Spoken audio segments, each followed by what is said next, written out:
Hi అండి, అందరూ ఎలా ఉన్నారు? ఇవాళ నైట్ డిన్నర్లోకి అయితే మా ఆయన మాకు వెరైటీ దోశలు వేసిస్తానని చెప్పారండి. సరే, వెరైటీ దోశలు ఏం వేస్తారో చూద్దామనేసి అయితే నేను వెళ్ళాను.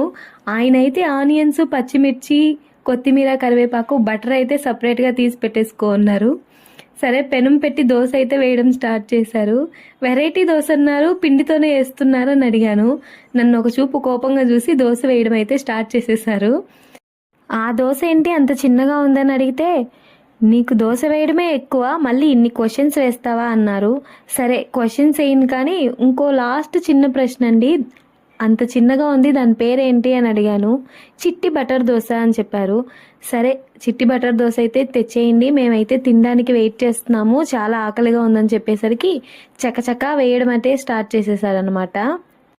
హస్బెండ్స్ అలా భార్యల కోసం దోశలు వేస్తూ ఉంటే, వాళ్ళు వేసిన దోశలు మనం తింటూ ఉంటే ఆ ఫీలింగే ఎంత బాగుందో కదా. అదైతే నేను బాగా ఎంజాయ్ చేశాను అనమాట. మా ఆయన దోశలు వేస్తూ ఉంటే ఆయన్ని ఆట పట్టిస్తూ ఉన్నాను. ఆయన మాత్రం నా మాటలేవి పట్టించుకోకుండా ఒకటే పని అన్నట్టు దోశలు అయితే వేస్తూనే ఉన్నారు.